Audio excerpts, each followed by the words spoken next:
Hey everybody, I'm Tom Vasel. Welcome back to Tom Vasel Goes Through the Board Game Geek Top 100 list. And we are now in the top 40 here. And I'm going through this. This is on Board Game Geek, the biggest website online about board games, and people rate them. This is February 2020 where I'm making these lists up. We're looking at the list. The last time I did this was 2018. So I'm comparing it to then and also giving you my thoughts on the games if I played them, in which this case I played 9 of the 10 that we're going to go through. So the first one that we're jumping into, this is brand new to the list. This is Nemesis. Now, there's a lot of games that are on the Board Game Geek Top 100 that, you know, somewhat surprise me. This one surprises me a lot, actually. Not because I don't think the game is good. It's very good. I just didn't realize it was that popular.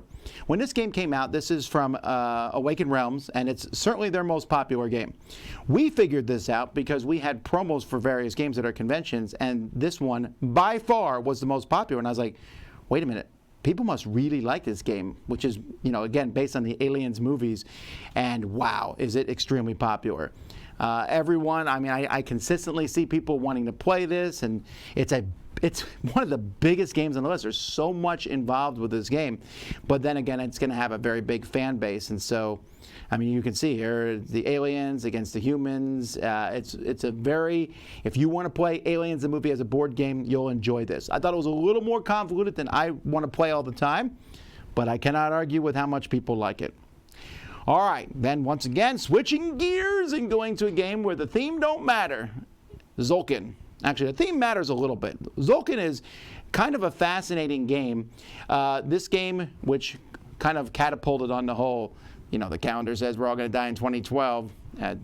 You know, hey, it's 2020. But anyhow, has these gears. And when I first saw this, this blew my mind. Like, look at these gears. These gears are going to move around, and workers are going to change places on the board based on where these gears land up. Well, it does work, and it's a very fun game, especially with the expansion. In fact, I will probably only want to play it with the expansion. The gears are not as magnificently awesome as I thought they would be. That big gear in the middle basically turns around one time, and then the other gears turn a little bit, but it moves your workers into position, and it helps you do a lot of forward planning. Also comes with crystal skulls, but there's a lot of cool pieces in this game. It looks cool, but more than that, this is the game that put these two designers on the map, and it's still very, very highly rated years later. All right, next one. I've already talked about this game, but this is the second edition of it now. No, it's not. This is the first edition. Sorry. This is Through the Ages. I will talk about this later because it will show up on the list later because it does have a second edition. There's multiple games in the top 100 of Board Game Geek that have 2 editions. Through the Ages, very popular history game, but it's been eclipsed by its second one. This one here, I should mention, is, as we look at these, this was 20. It's dropped to 38. It's probably going to keep dropping because people are getting the second edition. Tzolk'in, on the other hand, was 39, and it came from 33, so not very much movement there at all. All right, we'll talk more about Through the Ages and another top 10 here. Let's jump to Star Wars Imperial Assault. This one surprises me a little bit, again, because I know Star Wars is popular, but most of the Star Wars games that of this style don't make the top. Star Wars Legion isn't in the top 100, but this one, which was a riff on Descent, and you can see here you had different characters, including an AT-ST, which was awesome. That was one of their selling points. Really good storyline, and then a tactical game. There's actually 2 games in the box when you get this one. This one was 22 last time, so the shine of it has dropped slightly, and I'm curious to see what will happen in the future since the game has been declared completed. There's no more expansions coming out, but do not fear. There is so much for this game that if you've played it all, then you've already played it hundreds of times. That's how much content there is for the game. This was a reworking of Descent and also Star Wars. So, of course, it's going to be a very popular game, and I enjoy it. All right, our next game here, which was 21 and now dropped to 36, another big, grandiose game. In fact, one of the biggest ones there is, Mechs vs. Minions.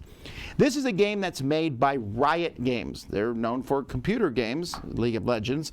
And here you can see they took their game and made an offshoot of it, a cooperative game. This is not really like the League of Legends at all. It's based in that universe with beautiful miniatures. I had never really heard of game trays until I saw the stuff that they made for this. But it's also a really fun game. It's not just a big, giant game of miniatures. Big, giant games of beautiful miniatures don't make the Board Game Geek Top 100. They really don't. There's a lot of people who like them, and there's people who will mock them because they have miniatures, and those people can sit in the corner while we're having really a ton of fun with this one. It had a campaign in it, which is not really that strong of a campaign in the sense that you can just play one of the missions in it and have fun. Each mission is a full, completed game. Phenomenal production, really fun, and if you want the aspect of just different things coming at you, tons of minions, and you're blowing them away with programmable movement and attacks, this is a really good game, and me talking about it right now makes me want to play it. So that's Mechs vs. Minions. Now, let's talk about a game that shot onto the list so fast that it moved up one since I put this list together.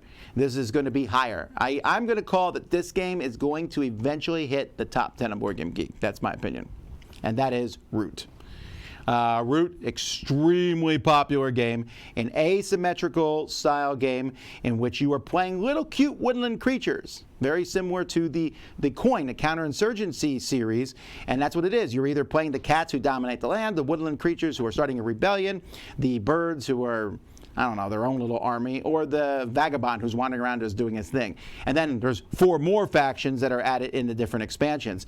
By far, right now, as of me talking about this, there are 2 games, and they're actually, I'll talk about the other one in the next 10. There are 2 games that I just can't get people to stop talking about or playing, and Root is one of them. It is that popular right now. In the Dice Tower library, we have 4 copies. I don't have 4 copies of anything else. And that's because Root is just that popular. I'm seeing it consistently played. I think it's very enjoyable. Like I said, I'm calling top 10. Maybe I'm wrong, but it is not going to move down. It's going to keep moving up for a while. It moved up while I'm making a list. All right. So that's new and fresh and exciting. The next one was 26 last time and 34 now. And it's old, but still goody. And that's Power Grid. Power Grid is a game about providing power to a grid. You see these little houses here, and you are building power plants in this game. And if you, depending on what version of the game you have, the original version had a map of Germany on one side and a map of US on the other side, but there are plenty of different maps for this game. But you are buying various power plants, auctioning off for these power plants, and then building a network to try to provide power to whatever map you happen to be playing on. This is a really excellent game. There's the power plants for you to see there. It's very mathy. It scales really well. It's one of the few heavier Euro games I'll play with 6 players occasionally. It's still like a 3-hour game when you do that. But every map feels different. It's just a really well designed. It's probably Friedman Fries's best game. It's certainly his most famous game. So that's Power Grid. All right. Then our next one here is 33. It was 80 last year. What a jump! But that's because it had just come out the last time I looked at this list, and that's Pandemic Legacy Season 2. Now, Pandemic Legacy Season 2 is not as popular as Pandemic Season 1. That's going to be higher on the list. And in fact, I'm not going to show any more pictures than this because I don't know if there's spoilers amongst all the pictures on Board Game Geek. This is what the game looks like when you start. You don't even see all the map. It's really kind of cool. It picks up, I want to say 80 years after Pandemic Legacy Season 1. And there's spoiler. It's a legacy-style game, but it does a really good job. It has even more divergent paths than the first one. It doesn't have an emotional moment as strong as the first one did, but I still think it's really well done. I really thought this was a cool legacy game, and there's not a lot more that I can talk about because I don't want to spoil. All right. The next game was 35 last time, 32 this time, and I believe it is the last game in the top 100 that I have not played, and that is Kingdom Death Monster. It is definitely number 1 in questions of, Tom, why haven't you played this game yet? And so, quick answers. 1, I don't have it. 2, I mean, it's really, really expensive. And I could hunt down a copy of it probably and find a used copy of it, but then I'd have to put all the miniatures together, and I'm not a minis guy, and these are like ones that are on sprues. And then 3, it's super gross looking at that picture right there. So, you know, putting all that stuff together, and in fact, I probably should stop showing pictures because I don't know what's going to show up here. Maybe I'll play it. Never say never. If I come across somebody with the game and they say, I'll teach it to you and I have it here, it's possible. But definitely this has a very strong subset. It was the first mega Kickstarter, and we were not sure it was ever going to deliver. Then it did deliver, and the people who like it love it. Love it. So there you go. All right, and the last one here also has its fans, for sure. It was 17 last time, now it's 31. It's probably going to stay in the top 100 for a while, and that's Blood Rage. You may have heard about this on our channel. We've occasionally mentioned it. Blood Rage, a game which was actually based on an older game from Eric Lang. Was it Midgard, the original name of the game, I think? Well, it doesn't matter, because no one ever remembers that game now. Everyone talks about Blood Rage.